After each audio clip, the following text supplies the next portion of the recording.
శుభమస్తు. శ్రీరామ జయం. సూర్య సంచారం ఒక్కొక్క రాశిలో 30 రోజుల పాటు ఉంటుంది.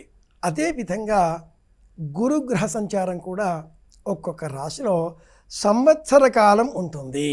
మన జీవితం మీద అత్యధిక ప్రభావం చూపించేటటువంటి నవగ్రహాలలో సూర్యుడు, గురువు ఇరువురు సమానం. సూర్యగ్రహం 1 నెల, గురుగ్రహం 1 సంవత్సరం. ఇది తేడా.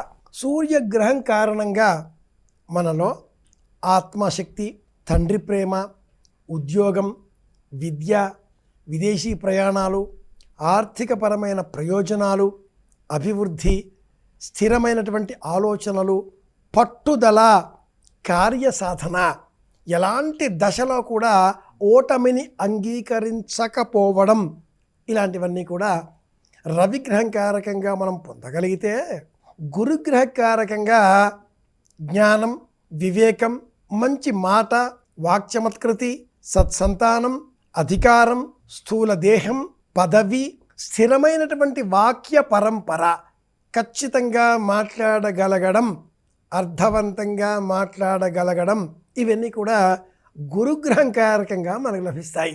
అలాంటి గురువు 1 సంవత్సర కాలం పాటు ఒక రాశిలో స్థిరంగా సంచారం చేసి మనకు మంచి ప్రయోజనాలను అందించేటటువంటి గురుగ్రహం 12 స్థానాలలో తనకు పరమోత్తమంగా ఉన్నటువంటి ఉచ్చస్థానమైనటువంటి కర్కాటక రాశిలోనికి ప్రవేశించడం ఈనాటి విశేషం.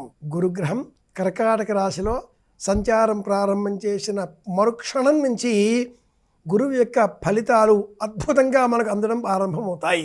పట్టుదల, కార్యసాధన, వాక్చమత్కృతి, ఉద్యోగంలో అభివృద్ధి, ప్రయాణాలు, ఉత్సాహం, సంతానం యొక్క అభివృద్ధి, సమస్తాన్ని మనం గురుగ్రహానికి సంబంధించిన విశేషమైనటువంటి పద్ధతులను అనుసరిస్తూ దానము, ధర్మము, అర్చన ఆచరించినట్లయితే తప్పక ప్రయోజనాలను సాధించుకోగలుగుతాం. కర్కాటక రాశికి అధిపతి చంద్రుడు. సంచారం ప్రారంభం చేసిన ఆ గ్రహం గురుగ్రహం బృహస్పతి.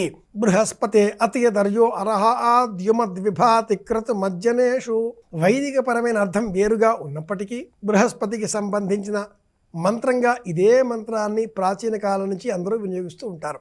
దేవానాంచ ఋషీణాంచ గురుం కాంచన సన్నిభం బుద్ధిమంతం త్రిలోకేశం తన్నమామి బృహస్పతిం.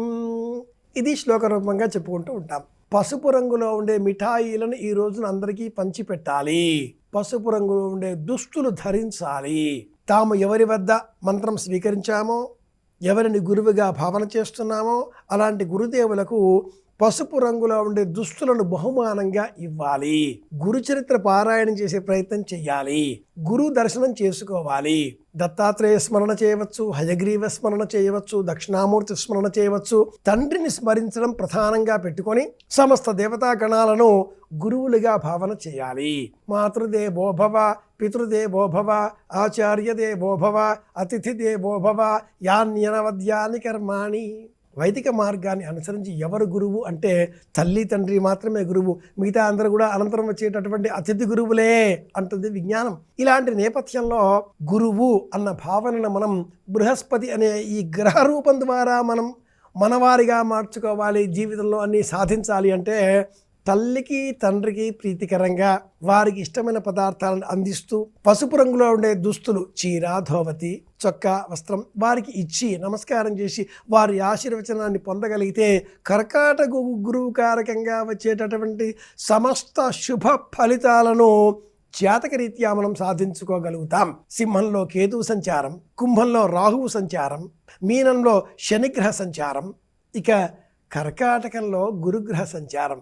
ఇంతకంటే పరమోత్తమమైన కాలం మరి ఒకటి లేదు కనుక జాతక చక్రంలో ఉండే సమస్త గ్రహదోషాలు తొలగించుకోవాలి అంటే గురువును ఆరాధించాలి. ఇది ఈనాటి విశేషం. పసుపు రంగులో ఉండే దారాన్ని కుడి చేతికి రక్షగా కట్టుకుంటే కూడా గురుగ్రహ అనుగ్రహాన్ని సంపూర్ణంగా పొందగలుగుతాం.